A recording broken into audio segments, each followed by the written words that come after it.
Okay, the investment in the program is $3,500, but we have a fast action bonus for you of $2,000. Yeah, I totally duplicate what you're saying. So here's the thing. I want you to be with us for a year. You're gonna make the decision on whether you want to do it or not. We're in San Diego, we're at True Food, and I have stuff in my teeth. But this is where I used to come in San Diego to, after I'd have a seminar, we'd come here sometimes and we'd celebrate afterwards, and we had like a big victory. And so, yeah, right here. Wonderful. Thank you so much. You're welcome. So, I like this place, it's cool. And the reason we're in San Diego today, I don't live here anymore, in case you didn't know that. I live in Los Angeles, in West Hollywood. But the reason we are here today is because we're filming a documentary called Good Enough, the documentary. And we're really excited about it. Are we on part 3, guys? Part 3 of the series? So we're on part 3 of the series. I'm about to get on a cryptocurrency call so you can see how my days go. I was up there on like the 19th, almost the top, but I was on the other side. So there was a certain point where I had to decide between my business and my lifestyle. I don't think everybody needs to make that decision. I just didn't know enough about business or life to be good at either. I thought I did, but the truth is I didn't know enough about business or life to know either. So I had to learn, you know? That's the same damn call box. And all the way up on the other side is where I lived. And my buddy, Jeff Hoskins, who was like 6'6", we used to call him Tiny Hoskins. I nicknamed him Tiny Hoskins. He was like 6'6", and they lived on like the 25th, 30th floor, 31st floor up there. Super nice place. Those two had less business being in that place than I did in here. They should have never been in that place. All right, here one of the guys was making $20-something thousand a year on his tax returns. He was living in $1 million place the year before. So. This was at the time where all the squirrely mortgage shit was going around, where you could basically, if you could fog a mirror, you could get a mortgage. They were in that place. I used to party with those guys. They were fucking crazy, man. I went to LA on this train, and I went to go speak and teach sales at a company. And I got on the train. I think at this point I had lost my car, yeah. So at this point I didn't have a car anymore. And my car payment was up, so like, it's not really like it got repossessed, but like I didn't have a car after that. So I took the train, and this was right around the time when I took the train where I fell off the horse and got back into drugs here in San Diego. Ted, how did you know? This isn't even a train, this is like a little trolley, man. It's like a little pipsqueak train. Let's walk. 6 months prior to coming out here, I was in this course and I was writing down my vision. I was like, I'm moving out to California.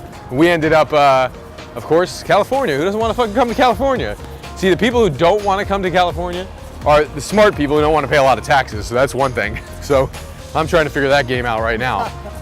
But the other people who don't are the people who are so entrenched in like their ways, like, you know? People get so set in their ways that they never make a change. I remember when I signed up for my first spiritual course. I was in the car, signed up for a Deepak Chopra course, and like talking to this lady, and I remember feeling like just so free, like out here, and my dreams were gonna come true, and you know, I had a lot of fun out here. There's no question about it. I had a lot of fun. But out on the fucking horn blower, blowing my horn, I'll tell you that much. The only thing I was doing was blowing my horn later that night. One drink, spiral down, explosion. When I did seminars, I had that feeling of aliveness and life, and there were a lot of amazing things that came out of San Diego. Like I had the idea to do my one-man show, but a lot of that stuff, it happened as I was cleaning up my life, because I got all the drugs and the booze out of my system, you know? So with it out of my system, like not in my cells and not clinged onto my mind, I actually had a fighting chance to release my ability in the world and go do the thing that I actually dreamed of. Because I always knew I was a good person, but I wanted to go do the thing that I dreamed of. Like I had the ability, but I wanted to have the execution to do it. And because I was so fucked up with my attention on all the bad things that I was doing, I had no power in present time to go do the things that I need to go do. So I was like a weakling. So people could see my ability, I would come out on the stage, but in my everyday life, I couldn't live like that consistently. And now for the first time in my life, I have consistency. You know, I've never had that before. I can be here shooting this documentary and sales are going off and we're expanding our business, we're growing. I've got other businesses I'm building right now. Like, this is for the first time in my life, for the simple fact that I know I can get to $1 billion in what I'm building with everything that I'm creating. And I never knew that for sure that I would do that in my life. I'm not near $1 billion right now, but I know I can get there and I will get there. And it's purely for the mark of just doing something good. Like, I want to do great things with my money. You know, I give to causes right now. I want to contribute more to my family and help them because they've been so great to me. And I want to change the world with my marketing ability and my life story and telling my story and talking about, you know, my dreams and going to do my show, which is part of this documentary, my one-man show. So, you know, you can't do any of that stuff if you can't execute. And you can't execute if you're not free in the head, you know? I was on this dock after I delivered my first seminar here in San Diego. I had no intentions whatsoever to be moving here before this moment, and I was in Ohio. I was going to Ohio with my life. That's where I was going with New York Life, the company I was with, and I got done with this seminar and I came out here and I never experienced like something like this before. I've always felt free around the water, and then I saw the city and I've always wanted city living, like real city living, and San Diego's kind of close to it. But for me, I was like in California and I'm out here on the dock and I pick up the phone, I call my mom, I'm like, Mom, I'm moving out to San Diego. She's like, I thought you were going to Ohio. I'm like, yeah, but I'm moving out to San Diego. She's like, you're crazy. And I just like knew that this is a place that I was gonna be. And it was so funny because, you know, 6 months prior when I was in New York Life, I was literally journaling in a course that I was taking called Creativity in Business. I was journaling about going out to San Diego. And just like, I'm going out to California and I'm gonna change lives and I'm gonna do this. And I just had no idea when I was telling my mom I'm gonna be out here that I was really gonna end out here. But I did kind of have an idea because I knew. And sure enough, a couple months later, you know, after being in Ohio for a few months, I'm out here living in San Diego, up there, of the building over there in the corner that you can see, up there to the left of the construction. And I made my one of my dreams come true, you know? And I guess there's something to be said for that, you know? Like, not a lot of people would have the balls to pick up and go somewhere where you don't know anybody. So, you know, I look back at my accomplishments sometimes and my life, and I point out a lot of things that were tough in this story, but ultimately there were a lot of like good things that had good intentions, just bad, complete follow through, you know, A to B, but not A to Z. Good ideas, poor execution.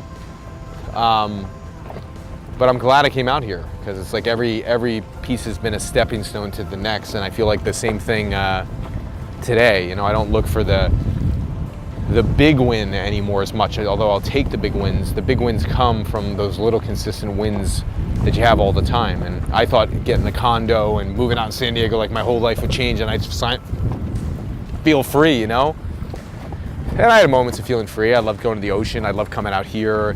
You know, I loved being an entrepreneur. I just couldn't figure out why I couldn't execute the things I wanted to execute. I couldn't figure it out. I don't think it has to be a struggle, you know? I don't think it has to be a journey full of secrets. A lot of times there's secrets and lies and things that happen in business. I don't think it has to be that way. I think it just needs to be being a good person and, you know, sticking to the things that you love to do and following your dreams, you know? That's the game. And it's like, how do you go from A to B to C to D to E to F to G to H without stopping? And if you do stop, you control when you stop, and then you start up again. And I never could control that fully, you know? And I didn't know why. I was searching for the answers my whole life, you know? I came out here, I got into energy work, I got into meditation, I got into all those things that I had moments of feeling good in it, but nothing was lasting. It didn't help me put my ethics in and be a more ethical person. It didn't help me, you know, really release the charge and the things that were truly stopping me. It didn't help me understand life to where I really understand life and how to control life now at this point in my life. It didn't help me with those things. And that's what I always wanted. I feel I had a knowing, but there was so much false information out there about how to get there that I just zigzagged, you know? I thought I was going places, but I wasn't really going anywhere.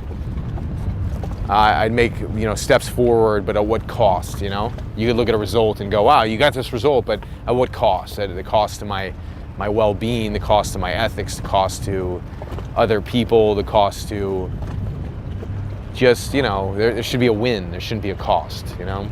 Too much stuff in the world is about sacrifice and cost and putting in the time. And yeah, you got to put in the time, but you should feel free while you're doing it, you know?